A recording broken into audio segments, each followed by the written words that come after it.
Early morning at camp. Well, look at the slugs are eating those rotten potatoes.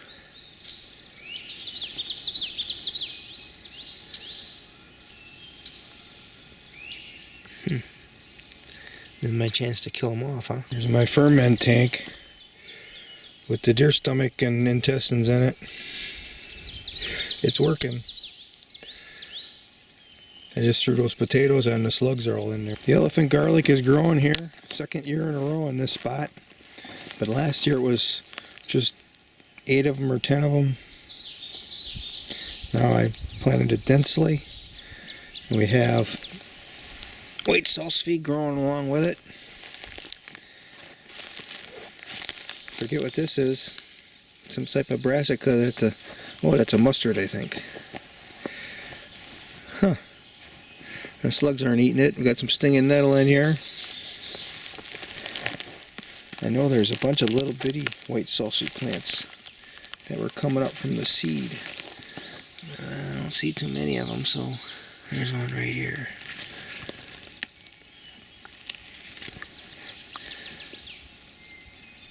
Probably the mice were eating them. Oh, here's a bunch right here. Right there. Oh, yeah, that's pretty good recruitment right in here. This little spot. Planted some carrot seeds in here too, and I can see one coming up right here. One. Section of bed I pulled the spring onions out of about a month ago. And now all the wild plant seeds have sprouted and sent all the microbes into the soil. And today is the day that I want to clean these plants out of here and plant my seeds. I got 2 options. I can hoe it or I can just pull them. I think I'll pull the goldenrod. I can see that coming up because those roots will sprout. But the rest of this, I think, will die back if I just hoe it.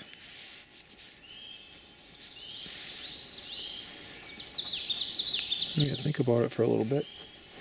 This spring onion bed I wanted to do too, but you know what I want to do and what I can do are 2 different things. I'm gonna let that mullein grow. Pollinators will be happy with me. There's a parsnip growing in there. And it looks like there's a black viper root growing in there too. It's probably what I was protecting, that black viper root, this bigger leaf right here.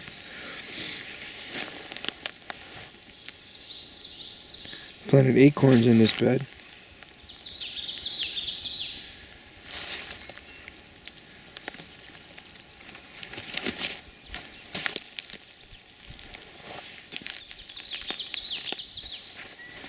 I let the thistles grow. They're not too much in the way. Pollinators love those things. There's some more black viper root in there.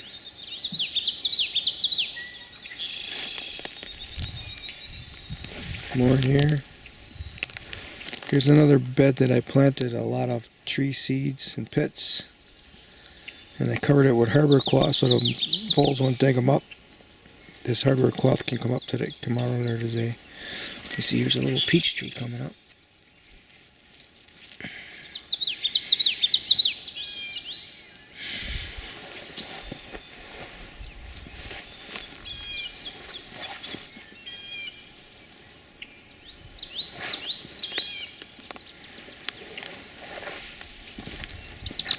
That annual ryegrass that I put in there. I'm going to pull it all out of there and replant it with something else. This one's got a lot of tree seeds in it and pits.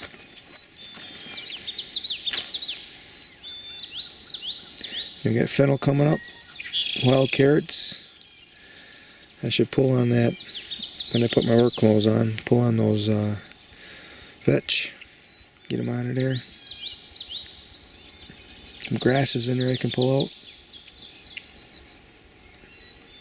The garlic that I failed to get out of the bed, and you can see all the cloves sprouted, and now it's forming a clump.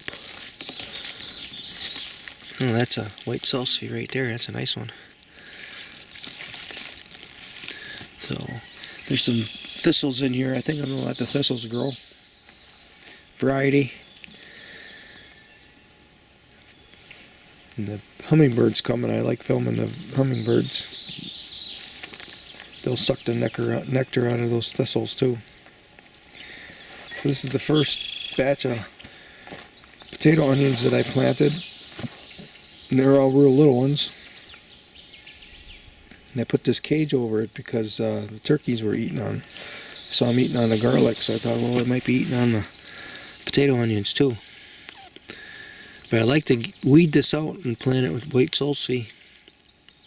The white sulci aren't going to slow down the potato onions any. These were the smallest potato onions, and there's going to be a lot of doubles. And normally I eat them because they become bigger. So this is a production bed for food.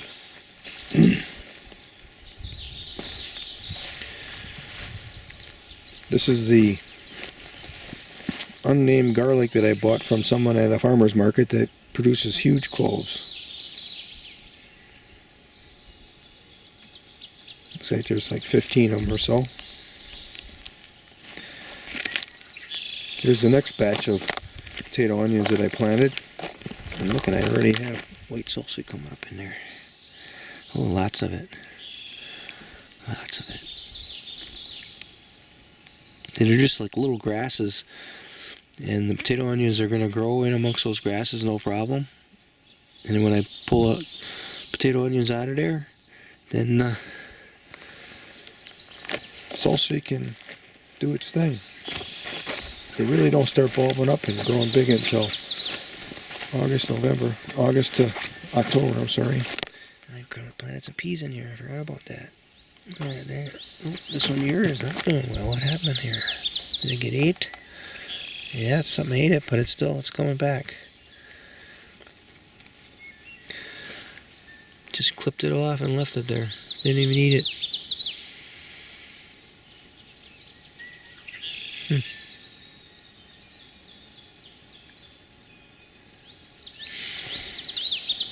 Yeah, that's sulci. See the seeds? See, I plant things, I don't record them, and then I gotta try to remember. That's the seed casing from a white sulci.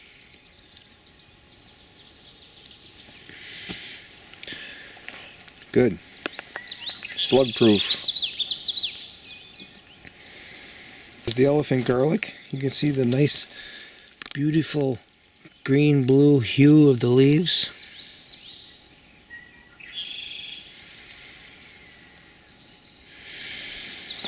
weeds are pretty much in control here.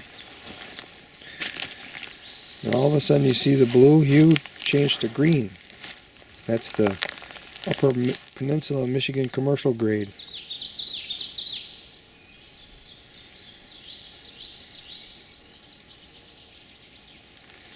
I brought carrot seeds. I want to get those in the ground. I might weed this patch and plant carrots in with them. And the garlic, hopefully it's dense enough that it shades the carrots enough to slow them down, so I can delay the harvest till later in the season. This has nothing in it. I had garlic here last year. This is the line here. That was potato onions going that way. And this was garlic going this way. And I was going to plant potato onions in here. This is skirret.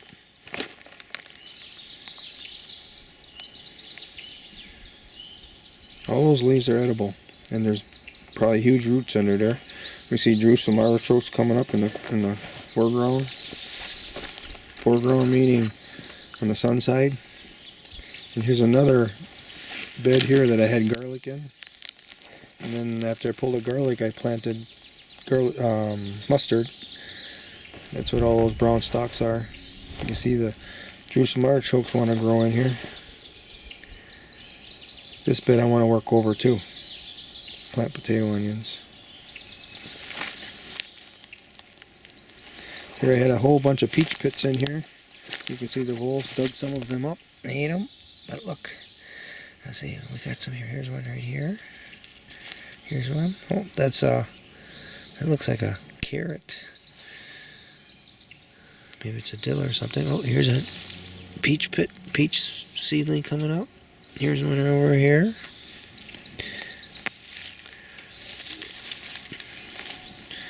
Here's one here. Oh, here's a nice big one. And another one. And another one. Okay, on this side of the bed, there's more of them.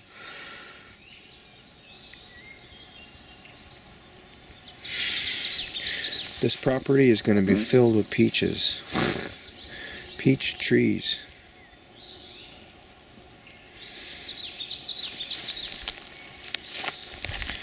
So right in here, I got a whole bunch of tree seeds and pits and stuff planted in here.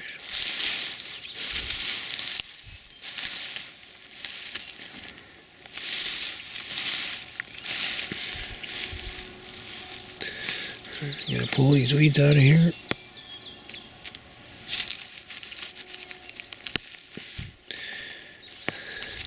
I didn't categorize anything.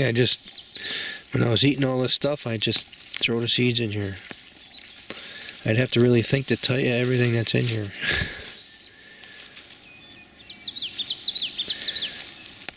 Yeah, get that goldenrod out of here if I can. No, it broke off in there. So this thing needs to be weeded and planted with something too. Oh, I planted potato onions in here. I forgot. I planted potato onions last fall. Oh, hey, and they made it through the winter. Good. Still need to be weeded, and I want to plant something in amongst it. Interplanting. It's a parsnip. It's probably a really nice parsnip in there. I think I planted all hybrids, so I better harvest the parsnips. I don't want to go on seed. I brought some heirloom seeds with me.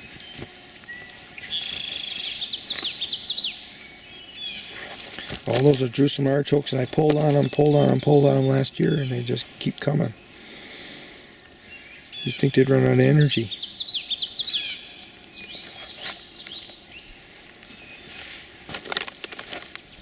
There's some more goldenrod here. Got a lot of it.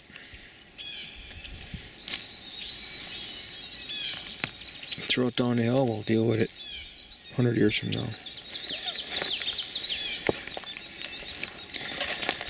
So I planted 2 lines of peas here, a couple weeks apart. Here's the first ones and here's the second ones. The second ones are kind of catching up probably because of the cold weather. I brought some more of these peas. I'm going to plant another row. Look at all these little, are these fennel or are these carrots? Carrots. I think that might be wild carrots. Pretty intense.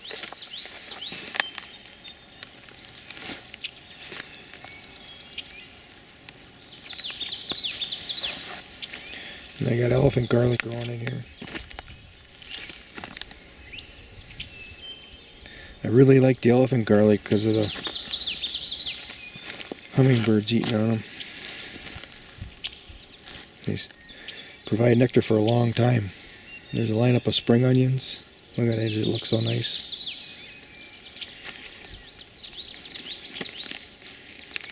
It's cooler here than where I live.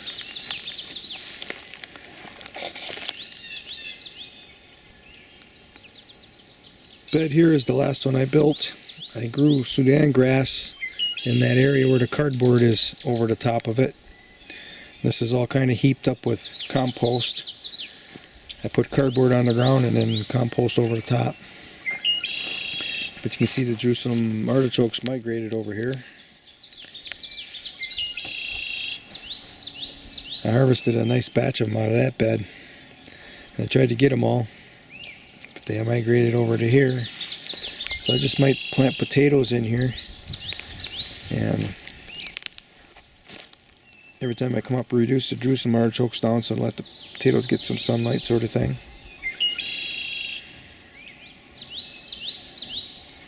And I want to plant climbing peas in this part.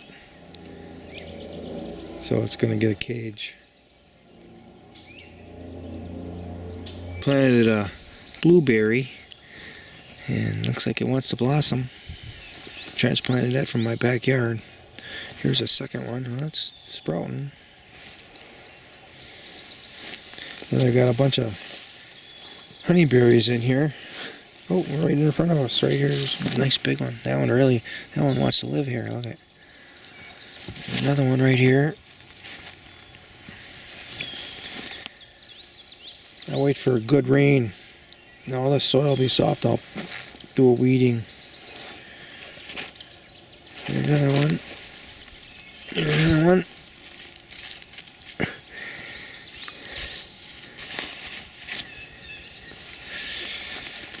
Oh, there's a really nice one. They're really springing up. I thought most of these were going to die. They were like nothing. Right there, look at that. That's really nice.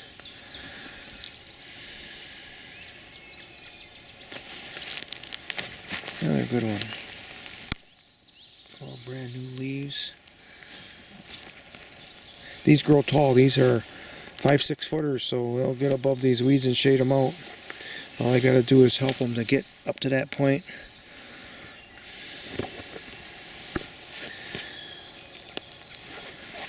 I think we got an inventory of a whole lot of them. So this one, telltale that it died. Okay, I thought it died. Now look. Sprung out new shoots out of the roots. Right here.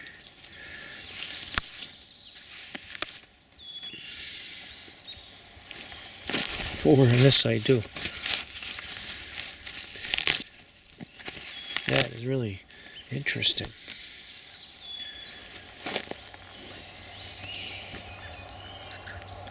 You think there's death, but here they come back.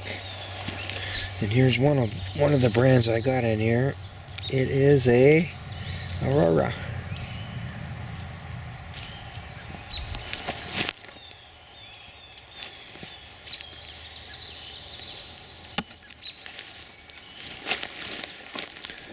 Looks like that apple tree is going to give us more blossoms, more apples this year. Paragraphs are going. Yeah.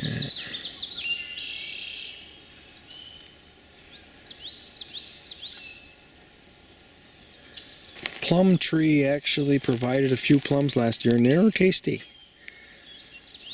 We might get it again. I think these are Chickasaw. It's got another plant right there. A couple in the background over there. Lots more blossoms. This is the second peach tree to blossom. This is like a 3-year-old tree. It's this little wispy thing. Elderberry is going to make it again. This was just a stick I put in the ground. See, there's another one down there. There's another stick I stuck in, and it's not growing anything. Right there. That's lovage. That is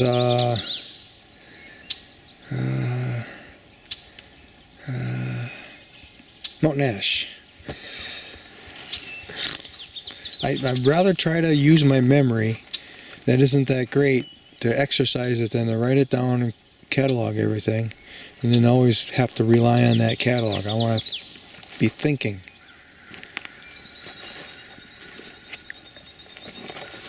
This apple tree had apples for the first time last year. The red leaves are an apple tree.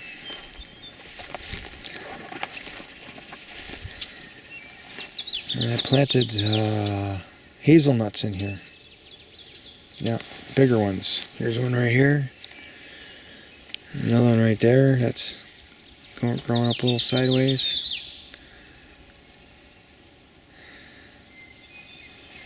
Looks like that's a peach there that I must have put in there. It doesn't look like a peach though. That's not a peach. I don't know what this says I put in there. Well, we're going to find out, aren't we?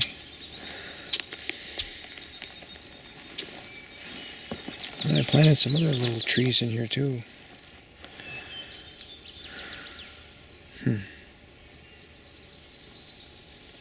Just little bitty things.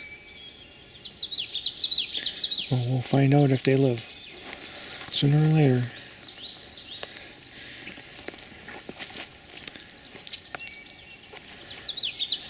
That's a plum tree, at least that's what Albano says.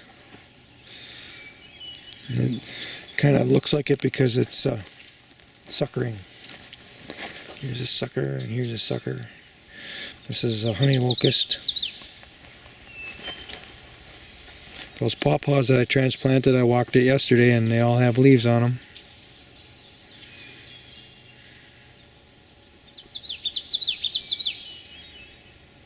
Oh, cornelian cherries I got in here. That's what I planted, the little plants too. This isn't actually a sunrise because it had died. This is the dead part, and then it sprouted new leaves, or new shoots. Now this is the rootstock that's growing.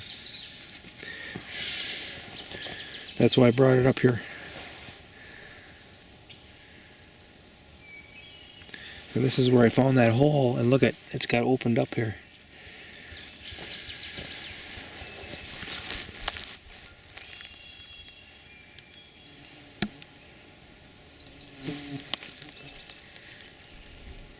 Snake den.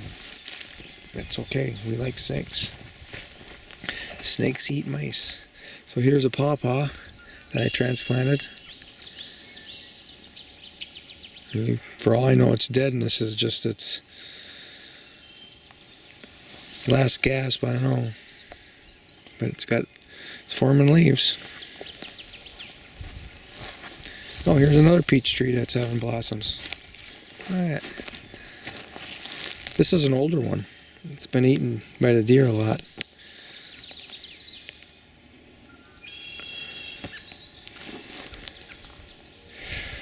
So here's another pawpaw that I transplanted. These were suckers.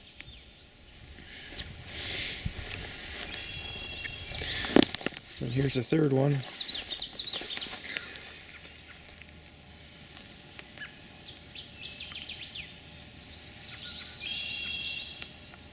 We'll find out. There's a new bed. After contemplating, I decided to hold because I ended up digging a trench a couple inches deep to sink the hardware cloth into. It slows down the critters from digging under it. And after I dug the trench, and of course I had to turn the soil up onto the bed, and after that was done, I just hauled it all in. So there'll be some more weed seed sprouting going on. And then it won't be as much as the first go around, as witnessed. I've done it before where I just spent the time, pulled them all out, and then turned out to be terrific. But since I had to shovel this anyway, then I just hold it. Consequently, this is done a lot sooner. And I've got longer stakes here because I can build the sides up with chicken wire. Some of these crops, I'm going to plant some peas along the edge, and I'm going to plant rutabagas. Can get pretty tall. I'm going to decide what else to plant with the rutabagas, but if I have my way, I'm going to have maybe 5 rutabagas in the end to grow big. But I might plant 15 or 20 seeds to make that work. And I'm going to heap up compost in the center of this for the rutabaga.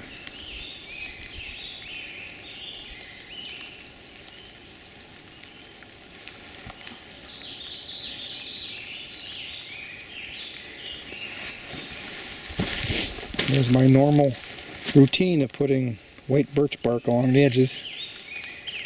Reduce the weeds, reduce the wild plants. I gotta find some more to finish this side. The other path already has it.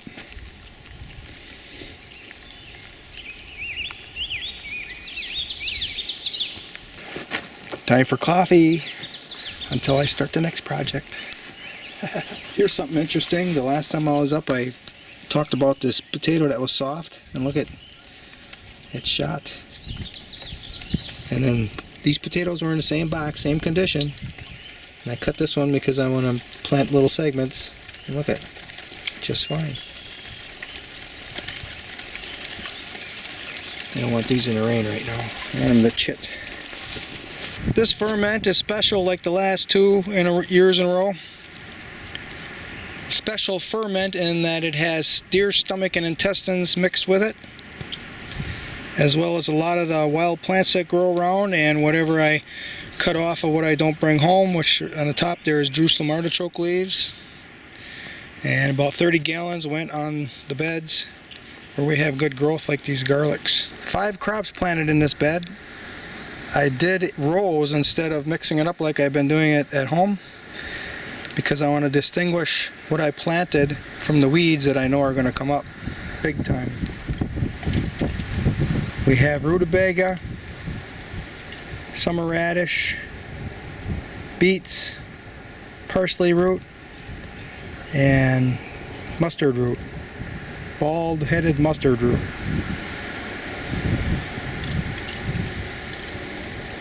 I put about 5 gallons of compost on the top, and there was, I don't know, about 100 peach pits mixed in with it, and they're just laying there on the surface. I saw a few beaked hazelnut seeds as well. That's okay. The fencing covering over these elephant garlic is because I planted carrot and salsify seeds in amongst them, and I put compost over the top. And it was the compost bucket that had the elephant garlic corms in it. I'm going to leave them right on the surface, see if they sprout. I want to watch it. I had some dried out medlars, and there's like 8 of them in there right on that edge of that row right there. So each medlar has, I don't know, 5 seeds in it. So we'll see what happens. Chicken wire over this bed because I have peas growing in it. The bed is largely weeded, and 5 potatoes were planted in with the peas. Peas and potatoes are companion plants. This bed has been weeded, and I didn't seed anything in amongst these elephant garlic yet. Maybe next time. And here we have a mixture of elephant garlic and potato onions that overwintered in the ground.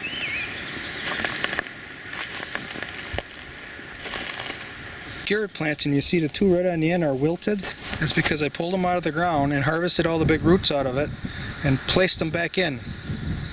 Never did that before. I'm going to find out what happens.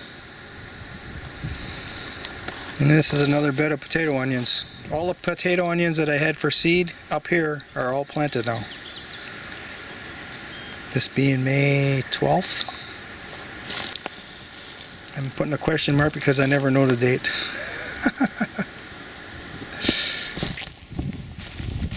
I get this crabgrass out of here while I'm looking at it. You just spread the roots around and it just gets harder. Okay, right in the ferment tank. Harvest for the day. We have parsnips. That's the skirret root there. I bring 1 plant home because the leaves are also edible. I'm going to go through those and make a salad out of them, but those are nice thick roots. Those are dandies. More skirret root.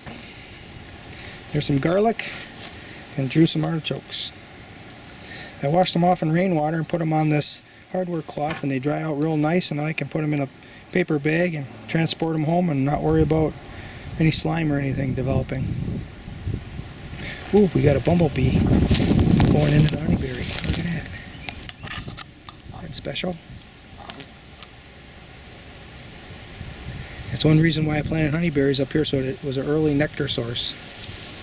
Gather up my goods, and I'm out of here. Nice talking to you.